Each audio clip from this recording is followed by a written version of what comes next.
Hey everyone, I just finished reading this book a couple of days ago. Do They Think You're Stupid by Julian Baggini. I don't know if this is the first of his books that I've reviewed on here, but if it is, let me say I think Julian Baggini should be, I'm probably saying the name wrong, I think he should be everybody's introduction to philosophy, because then nobody would hate or misunderstand philosophy.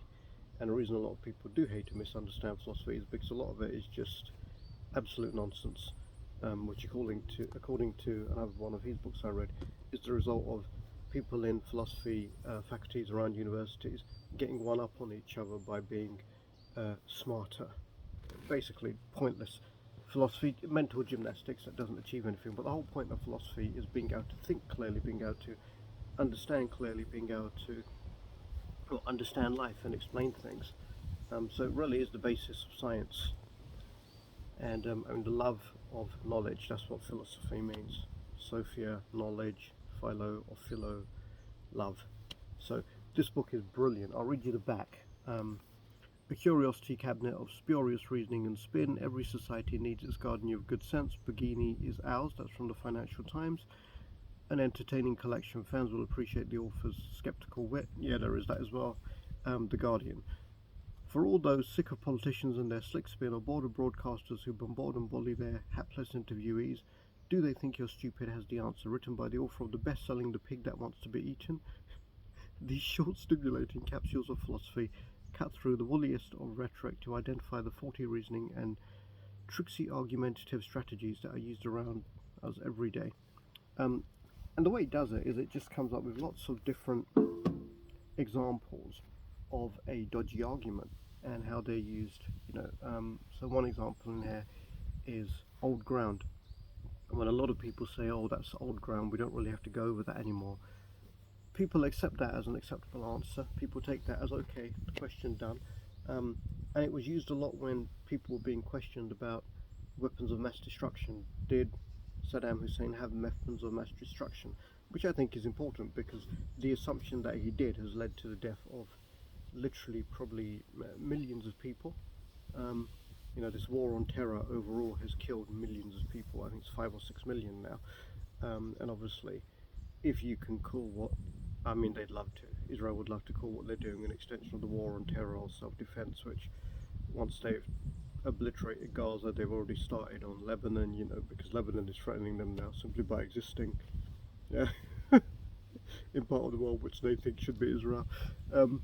But the war on terror has 5 or 6 million people. Getting back to the argument, it's old ground. So when people, weapons experts and people who advise the government, and even the government, Blairites, for example, were asked, what about weapons of mass destruction? Their answer usually ran along the lines of, "Oh, that's old ground, we don't need to go over it now." What that means is, I can't be bothered to answer it, so don't you dare question me.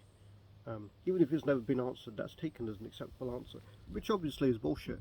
So next time somebody says to you, "Oh, that's old ground, but you want an answer," say, "Yeah, it's old ground, but we don't have an answer yet, so it's worth asking again." So what's the answer?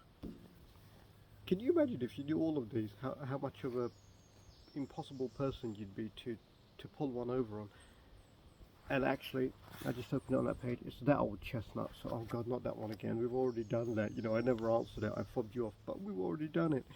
There's so many good things in here. So it starts off with arguments from incredulity. I just don't believe it. And it starts off with a quote by Eugene Cernan, who was the last man on the moon, probably the last to step out of the first shuttle with humans on it. "No one in their right mind can look in the stars and the eternal blackness everywhere and deny the spirituality of the experience, nor the existence of a supreme being." Because he can't believe what he's saying, he thinks that the only way to explain it is that there must be a God. So that's an argument from incredulity, which most people would just take at face value, but is absolute nonsense, because there are other explanations. One of the things I picked up from this book, which I hadn't thought of before, is just because you can't explain something doesn't mean it's not true. And just because you can explain something doesn't mean your theory is correct, right? So, struggling to think of a great example of that right now. I'm a bit distracted by my surroundings. Look at this. This is beautiful. I'll try and show you. I wish I could walk you around a bit, but it's really, really nice. There's a rope swing over there. like a secret garden over there, a fantastic walk over there.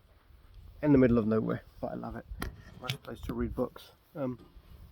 So this book will leave you smarter. This book will leave you being able to question things, not just for the sake of being a pain in the ass.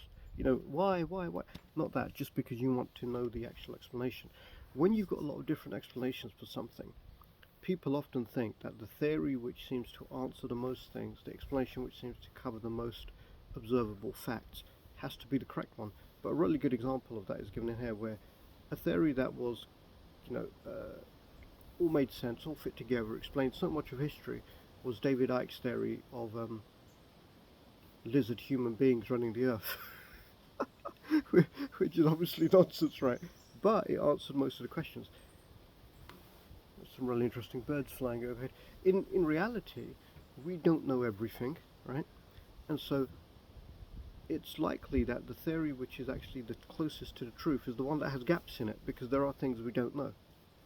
So really good book. Just can't say enough good things about Julian Baggini's books. I'm going to pick something, a short chapter, and I mean there's one in here, Truth by Stipulation, where you define what the truth is, and then anything which doesn't fit it has to be false. And then there's the other one, Innocence Need Not Worry. So when a government, for example, introduces a new law or says everybody who has done such and such will be punished, and if you're innocent you've got nothing to worry about. Well, there's another answer to that. I've got nothing to worry about because I'm innocent, but it's not what I'm worried about. What I'm worried about is that if you introduce this law or this measure, you'll introduce another and another and another. So I'm worried about an authoritarian government. Wouldn't that have been nice in the last 14 years? Now we've got race riots all over the UK because you've got fuckwits like Nigel Farage and all the racist press. Everything's done by boat people. And then you've got all the fucking dimwit retards who somebody with a name they can't pronounce. Must be a Muslim, must be a boat person. This Christian kid from Cardiff who stabbed those children. Despicable. So now you've got all the fucking morons out there with their racist riots. Tone down the language. Sorry, what a bunch of idiots you people are. Not you people, the ones I just referred to. Go jump in the river. Anyway, breathe, getting back to the book. So, I kind of lost my way there. Really, really good book though. And then the other one I was going to talk about, let me just pick a random one from here. 1, 2, 3, 4, we don't want your fascist war. Oh, it's just really good. And you know, this is the kind of book you'd need, well, I'd like to read more than once, because if there's 100 concepts in here to remember and understand, one reading isn't enough. I started off by making notes on this, but then I stopped making notes on it because I don't like carrying a lot of things around. A notepad, pen and everything. I prefer to just have my book, and I wish I had the kind of memory that I could retain and actually use that much information. I think you have to use it to retain it. So a really good technique, once you've read a chapter, close it and just write down what it means to you. And then you've processed the knowledge in some way. God, there were some good examples here before I started going on to something. The existentialist fallacy, which is the idea that because you do something yourself, that means, or people think that means, this is the fallacy, that you think it's okay for everybody else to do it, which is absolute nonsense. But there's lots of good examples of that given in here. You know, if I say, for example, oh, it's okay, I'm really hungry, but it's okay for me not to eat for another day. That means, according to the existentialist fallacy, everybody should starve themselves, regardless of health consequences. Now, I might just be saying it because I've got an operation coming up, but you don't know that, right? And for the operation, I have to not eat for 2 days or something. The human mind loves to jump to conclusions. God, I almost feel like reading this book again and then reviewing it. So, I'll tell you what the Evening Herald, the Big Issue, and the Sunday Herald say, and then I'll leave it at that. Let me read you a bit about Julian Baggini, because, you know, oh, there's the thing about authority in here. When you have, for example, somebody who, you know, like here's a good example. What's this guy's name? I can't remember his name now. It's the guy who wrote the 12 Rules for Life. And I used to think he was really smart after I read his life. Then he basically sold out to Israel and has become a complete racist moron. Because he's being paid to do that, you know. He's got a squeaky voice, but I can't remember his name. 12 Rules of Life, Beyond Chaos, Jordan Peterson, there you go, yeah. So an authority on one thing decides that because they've got a bit of a celebrity now, they're an authority on everything else. It's such bullshit, you know.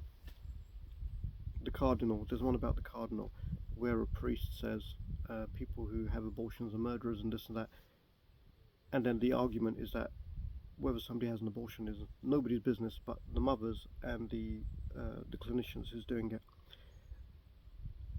To some extent, yes, but also the job of religious figures is and always has been to give a moral perspective. Not a perspective meaning they're right, but just their ideas on things. So, does he have the right to say it? Firstly, how do you define rights? There's nothing wrong with him saying it, because you'd want politicians, for example, to talk about policies.